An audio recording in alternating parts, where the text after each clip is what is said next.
As I take you on this journey, you can see the car in the background. Looks like somebody else is doing a track day in their BRZ here at the surf end. And there's one thing you must see.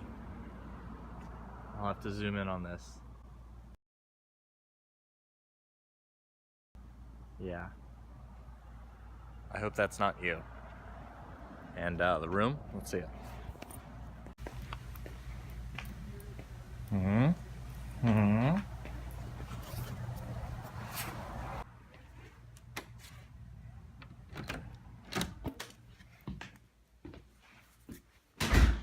Ta-da! It's a dump, but whatever. Track day, bro. Here we are at Laguna Seca. We got about 5 minutes, 3 minutes till we start. Gonna get strapped in, seatbelt fastened, helmet on, head out on the track.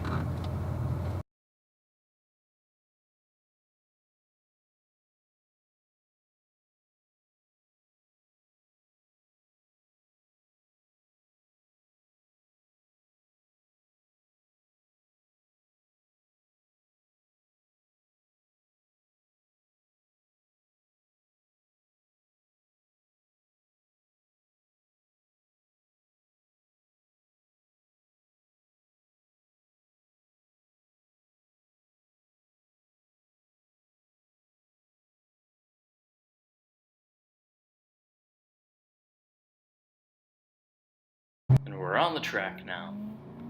This is the first session, so the track is still kind of damp from the night before. You can see I'm taking it easy as I'm coming down the main street. There's nobody else on the track. This will be a theme for the first session here. I'll take you on a hot lap later, but I want to show you the experience when you first get on the track, and you can go as fast as you want.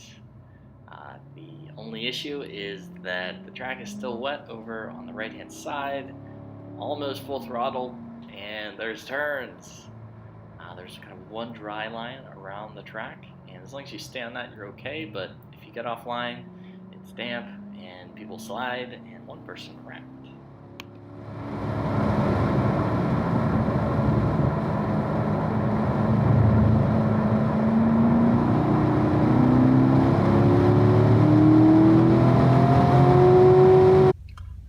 Laguna Seca. We're continuing our lunch break here, and I'm going to tell you a little bit about the track and take you down a couple of the turns. So in the driver's meeting, they will always give you a map of the track, and in this driver's meeting they went through each turn. We're going to look at a couple of the turns today. Now, turn 11 is the last turn before the long straight, so this becomes one of the most important turns on the entire track. You want to be sure that you're on the gas at the apex of this turn, so you can have the fastest chance to gain the most speed down the straight. Now, after you apex turn 11, this is going to be in second gear, and you want to do a late apex so that you're primed for the straight. As you go down through, you'll notice there is a slight kink. This is kind of a turn, not really. If you start in the back corner and you aim for the booth that is right here, and you try to be maybe 6 inches away from the booth, so you go from the outside to the inside of this little kink. If you're right at the edge of this booth, then you'll have a straight shot down the straight. And this is the crest of a hill. So most of the time you want to be on the gas, but it is very difficult to do that. You are at the top of the hill at almost the top speed, about to go down a hill to a hairpin turn. So the idea is you want to be full gas all the way down through this straight.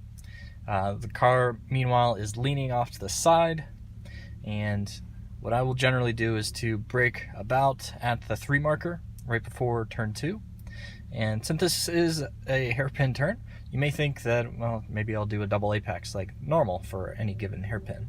That's good if you're doing a defensive line, if you're racing, but if you're doing qualifying or just kind of time trial like I am, it's better to do a single apex. I've drawn it further here. This is my little map. So I like to draw out most of the turns, and here I'm braking at marker number 3, which is the first marker, and I want to be about maybe 5 feet from the edge of the turn before I will start to do a turn in. When I turn in, I'm looking for where I'm going to hit the inside of the track. I'm going to do an early apex since this is the end of the straight, and I want to be able to hit this early apex and track out all with one motion of the steering wheel, so that I'm not changing the way I have the wheel placed. Hopefully I just turn in once, hit the apex, track out, and as soon as I hit this early apex, I should be back on the gas and almost at full throttle as I track out. So there you have it. There's the first couple turns of Laguna Seca.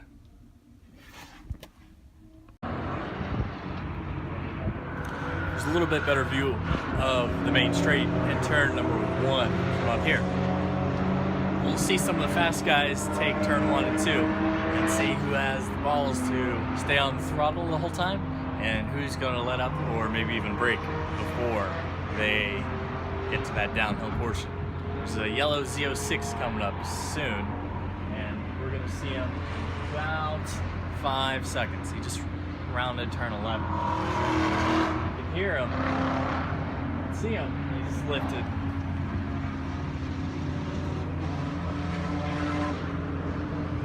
Mini Cooper lifted. We're also under yellow.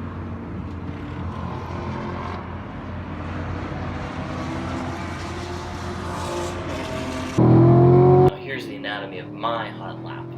Starts by getting a good run off of the last turn, turn 11, coming in so you can get a nice drive down the straight, going as straight as you can, braking at turn number 3, staying to the outside, coming in.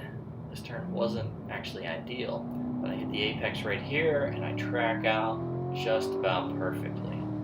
Coming in, finally on the brakes, cruising around, off the brakes, on the gas at the apex, going down the straight, cruising along, again, more braking, cruising along, hit the bumpers on the inside, hit the bumpers on the outside, go as straight as we can. We want to be over those markers on the outside. It's actually just asphalt. On the brakes again, then turn 6 and 5, uphill, full throttle. Some people have to let up because they have an aftermarket exhaust. I went full throttle, as you saw. And this is my favorite turn. You want to be on the gas at the apex, full throttle. Just love looking at the full green bars. Hitting 107, 109 on the straight. And then slamming on the brakes before the corkscrew. Nice early apex at the top of the corkscrew. Down through. Let the steering wheel do its thing. Basically let go. Want to be track outside. Coming in. You can be lots of gas here.